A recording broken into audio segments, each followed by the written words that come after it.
What is up, ladies and gentlemen of YouTube? This is Stressman here, and today I'm here to talk about a movie I just watched today, actually, and that was Everything, Everywhere, All at Once. And this was a movie that I kind of just wanted to see what all the hype was about because there was a ton of people just like raving about this movie, and I just was like, you know what, I got to see what the hype's all about. I originally had saw the trailer for this movie a couple months ago, and I really wasn't that interested in it. I honestly thought it was kind of dumb, and I was like, when I saw the reviews come out, I was like, well, I might as well just go ahead and watch it. So, I think it released about a month ago now, at like very select theaters, and I think it came out like worldwide or like a wider release April 8th or so. So I'm like a week out from like the initial like wider viewing, but I feel like this has been out since like on March 11th. But it's made its circuits around film festivals and everything like that. But yeah, I just got ahead and watched it earlier today. And yeah, I will say this definitely is one of the weirdest films I have seen in a while. As far as mainstream is to say, because I've watched some pretty weird movies, you know, just like at my house, but like in theaters, this is definitely like the weirdest movie I've ever seen. But I will say that it is. I feel like the first viewing is decent. I did enjoy watching it. I will say I did feel the runtime watching this. There is 3 acts in this movie, and they're all labeled Everything is part 1, Everywhere is part 2, and then part 3 is All at Once. And part 1 is pretty long, part 2 is pretty long, and part 3 is very short. Honestly, part 3 might be just like 5 minutes long, and the other two are like an hour and 15 minutes or so. And I took 2 bathroom breaks during this movie, and that was literally at the beginning of each like label of the part, because the first part really didn't show up until like 40 minutes into the movie. And so I was like, okay, what have I got myself into? But I will say this movie does have some good humor to it. There's a Disney joke in this movie that I found hilarious. And there is some weird stuff in this movie that I just found humorous. But it's... I found it to be humorous. I think this is going to be a movie that you would like to watch with friends, because definitely there is a few gags in this that you're just like you're going to laugh at it, and it's going to make it a lot better because you're going to have friends that you bounce that laughter off of. This is definitely a movie that I would want to watch with Israel, because we watch these types of movies like late at night, and we'll usually like laugh and commentate over stuff like this. But yeah, this is definitely one of those movies to me. I don't want to give the plot up for this movie. I will give like the first little bit of it, but the rest of it I don't want to give up. But essentially, it follows I believe it's a Chinese American family, and they're pretty, they run this like really run down laundromat, and they live like literally right next to it. Like honestly, there's a door that leads into their apartment from like the laundromat, and the husband and wife are really on edge with each other. They're not really on good terms. They still speak, but it's merely for the fact that they have to rely on each other to keep this laundromat going. And they all both share a daughter. The daughter really isn't doesn't have a good relationship with their mother, but anyways, they get audited by Jamie Lee Curtis's character. I believe I just watched this movie and I can't remember her name. But they go over there, and that's when all the mayhem occurs. And I don't want to get into that because the movie does explain it itself. It takes a little bit for it to explain what's going on, but that's basically all I want to give about it, because I've honestly gave probably the first 25 minutes of the movie just in that little sense. But yeah, I did mention Jamie Lee Curtis. It also has Michelle Yeoh, I think it's Ke Quan from The Goonies and Indiana Jones. Stephanie Yu, maybe. I think that might be her name. I hope I'm not butchering her name, but she plays the daughter in this movie. And then various other people. In this movie that I just don't recognize, other than James Hong.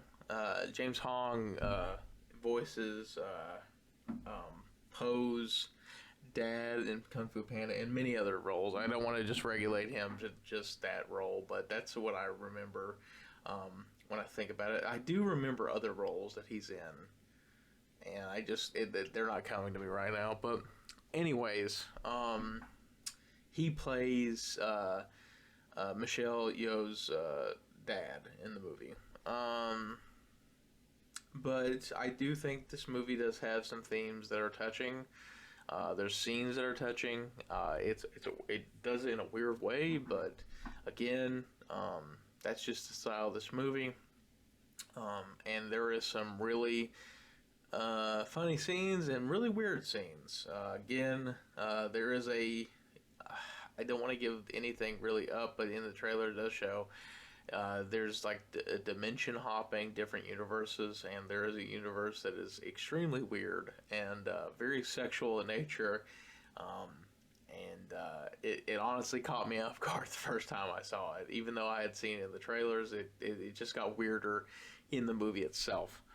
And I mean, I did laugh at it because it is quite humorous to me, but I mean, it's kind of that like shock humor, like you would at the end of like Sausage Party or something like that. So, but yeah, I definitely think that if you are interested in watching this movie, you should go ahead and go see it. I think that the Daniels, I believe that's the directors of this movie. It's Dan Kwan and Daniel. I can't remember his name, but they just go by Daniels. They also wrote. I think they wrote Swiss. They directed Swiss Army Man. That's also a A24 film, and it's kind of weird that way as well. And I also believe that this movie is produced by the Russo brothers. Which is funny because they started basically this whole universe hopping thing, essentially in Infinity War. Well, not Infinity War, Endgame. So yeah, but yeah, I mean, I think that, like I said, if you're interested in watching this movie, go ahead and watch it. If you're wanting to see something that's just weird that you normally wouldn't watch, go ahead and watch it. And if you're looking for a comedy, honestly, it just depends on your humor. I see myself as a person that has a wide range when it comes to humor. So there's very little things that I don't find humorous. And I guess that, could be immature or whatever, but I mean, that's just me. But I definitely like when I came out of this movie, I gave it a 7 out of 10. I still stand by that because it is. I know that it's a really high rating for something that I find very jarring, and I can feel the runtime. But at the same time, I mean, I can recognize that this is an okay to good film. It is, and there's some really good shots in this movie. I will say that some of the CGI is pretty shoddy, but I don't think that the movie was going off of that. I don't think that they were, making themselves, be like, we're this top, sci-fi movie that needs this gigantic, uh, special effects budget or whatever. And I think that honestly, the movie was made with 25 million, and I know that seems like a lot of money, but I'd say a lot of that went to the actors in this movie because it is a pretty star-studded cast. And so far, I think it's only made like 8 million, and that could be due to the fact that it's made its rounds in the um, like film festivals and stuff like that. And this movie really hasn't got a lot of attention, honestly. The only people I've really seen talk about it is like people on that are influencers on TikTok that are movie watchers and stuff like that. So, and also due to the fact that this movie really isn't that and widely available. I know that Israel's just finally got it in his theater. He's in Florida now, and was gonna have to go see it in Disney, but luckily his local theater ended up getting it. So. Maybe it might change. I'm definitely not saying that this movie is the greatest movie of this year, like everyone else is saying.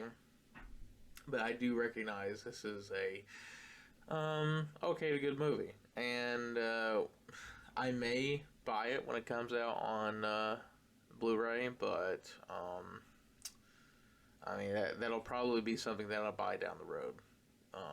But yeah, I definitely think that if you are interested and kind of not really interested in anything else coming out, go ahead and see it. I do think that the Nicolas Cage movie that's coming out looks more appealing to my eyes. If that movie had came out before this, I probably would have seen. Well, I say before this. If those two movies were out at the same time, I probably wouldn't have went and seen that before I seen this. But I still think that this movie should be on your watch list, especially during this time, because there's not really nothing out as far as I know. I know a lot of people are watching Sonic right now, but I've never really been a big fan of the series. So the first movie was good, for what it was, but I'm not really big into that. But yeah, that's basically my review of Everything Everywhere All at Once. I think everyone in this movie is they act they're appropriate to their characters. I will say that Michelle Yeoh and Ke Huy Quan and Stephanie Yu. I keep saying Stephanie Yu, but it might not be her last name. Forgive me. And Jamie Lee Curtis and James Hong do a really good job, because in this movie they have different like personalities, and that's again, I don't want to give away plots, but they do switch those personalities pretty well. So they definitely have a range in this movie. So yeah. But yeah, I think this movie is good, and I stand by my 7 out of 10. Maybe that might change when I watch it again, but so far that's just my unfiltered opinion of this movie. And like I said, I just got done watching it today, and today I believe is the 14th. Well, whenever I recorded this. So yeah. But that's all I have to say. So thank you guys for watching. And I'll see you guys in the next one. See ya.